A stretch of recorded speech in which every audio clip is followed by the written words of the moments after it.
የአውሮፓ ውድድሮች መጠናቀቃቸውን ተከትሎ እግር ኳስ ወዳዱ አይኑንም ጆሮንም ወደ ክረምቱ የዝውውር መስኮት ከወረወረ ቀናቶች ተቆጥረዋል። ጣሊያናዊው ጋዜጠኛ ፋብሪዚዮ ሮማኖ ደግሞ ታማኝ የሚባሉ የዝውውር ጭምጭምታዎችን ይዞ በመውጣት ግንባር ቀደሙ መሆኑ ይታወቃል። ስለዚህ ፋብሪዚዮ ሮማኖ በየቀኑ አዳዲስ ነገሮችን እያስደመጠንም እያስመለከተንም ነው የሚገኘው። ዛሬ ከወጡ ከአርሰናል ዜናዎች ጋር በተያዘ አንዳንዶችን ላንሳላችሁ።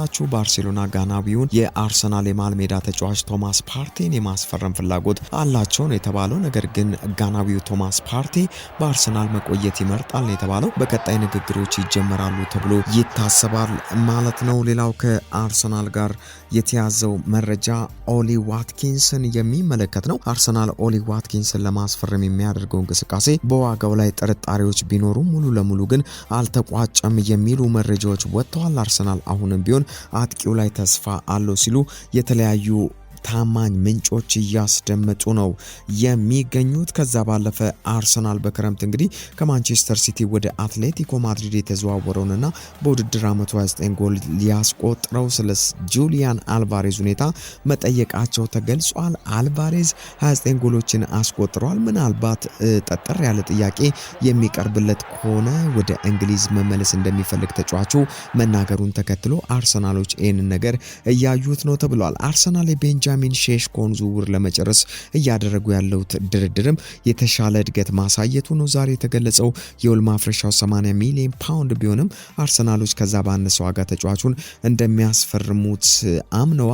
ከዛ ባለፈ የተለያዩ ቦታዎች ለማጠናከር እየሰሩ ያሉት መድፈኞቹ በክረምቱ ውሉ ከሚጠናቀቀው የቀድሞ የማንቸስተር ሲቲ ኮከብ ሊሮ ሳኔ ጋር መነጋገራቸው ተሰምቷል። ዛሬ ማለዳውን ምንም እንኳን ተጫዋቹ በቶተንሃምና ቸልሲ ቢፈለግም ወደ አርሰናል መዘዋወር ቅድሚያ እንደሚሰጥ ይታመናል። ስለዚህ ዛሬ የወጡ የአርሰናል ዜናዎች ፋብሪዚዮ ሮማኖና ሌሎች ታላላቅ ጋዜጠኞች እነዚህን የመሳሰሉ መረጃዎችን አውጥተዋል ማለት ነው። ሌላው ምናልባት ከአርሰናል ጋር የተያዘው የራስሙስ ሆይሉንድ ጉዳይ ነው። የማንቸስተር ዩናይትዱ የፊት መስመር ተጫዋች ራስመስ ሆይሉንድ ጥሩ የዝውውር ዋጋ ከቀረበለት ወደ አርሰናል አሊያም ወደ ሌላ ቦታ ሊጓዝ እንደሚችል የወጡ መረጃዎች እያመላከቱ ነው የሚገኙት። ተጫዋቹ በጣሊያን ክለቦችም እየተፈለገ ነው። ነገር ግን አርሰናልም ባልታሰበ ሁኔታ እዛው እንግሊዝ ውስጥ ሊያስቀረው ይችላል የሚሉ መረጃዎች ወጥተዋል።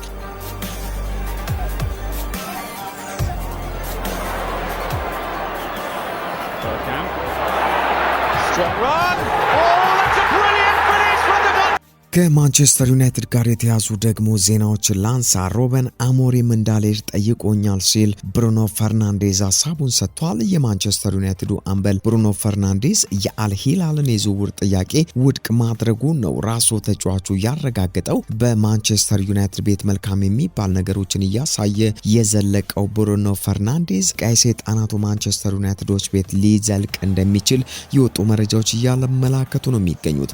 አልሂላል የመሄድ ዕድል ቀርቦ ነበር። የክለቡ ፕሬዝዳንት በስልክ ደውለው ጠይቀውኛል፣ እየጠበቁኝ ነበር ሲል ፈርናንዴዝ ስለ ጥያቄው ተናግሯል። ከሩበን አሞሪም ጋር አውርተንበት አትሂድ ብሎ ጠይቆኛል ያለው ፈርናንዴዝ ማንቸስተር ዩናይትድም ሊሸጠኝ አይፈልግም ነበር ብሏል። ማንቸስተር ዩናይትድ የቀረበለት ገንዘብ አላስፈለገውም ነበር፣ ነገር ግን ለመሄድ ከወሰንኩ እንደሚለቁኝ ነግረውኛል ብሏል ብሩኖ ፈርናንዴዝ። አልሂላልን ውድቅ ስላደረገበት ምክንያት ያስረዳው ብሩኖ ፈርናንዴዝ በትልቅ ደረጃ መወዳደር ስለምፈልግ ነው ብሏል።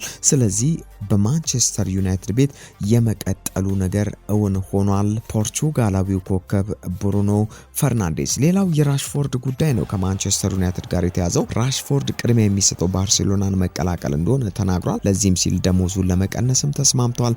ራሽፎርድ እስከ መጨረሻው ቀን ድረስ ባርሳን ይጠብቃል ነው የተባለው። ማንቸስተር ዩናይትድ 40 ሚሊዮን ፓውንድ እንደሚፈልግ ተዘግቧል። በራሽፎርድ ሁኔታ 40 ሚሊዮን በጣም ትንሽ ነው ተብሏል። ስለዚህ ወደ ባርሴሎና ሊጓዝ የሚችልበት እድል ይኖራል ተብሏል።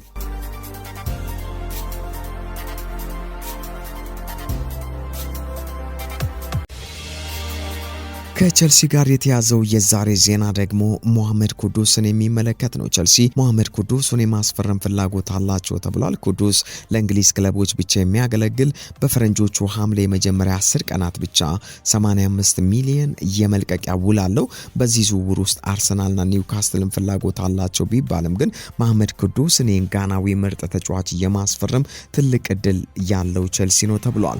ሊቨርፑል የሚሎስ ኬርኬዝን ዝውውር ለማጠናቀቅ አንድ ተጨማሪ ድርድር ብቻ ቀርቶታል ተብሏል። ቦርንማውዝና ሊቨርፑል ስምምነቱን እያጠናቀቁ ነው። ስለዚህ ቦርንማውዙ ተጫዋች ሚሎስ ኬርኬዝ ምናልባት ወደ ቀዮቹ ሊቨርፑሎች ቤት የሚያቀናበት እድል ሰፊ ነው እየተባለ ነው።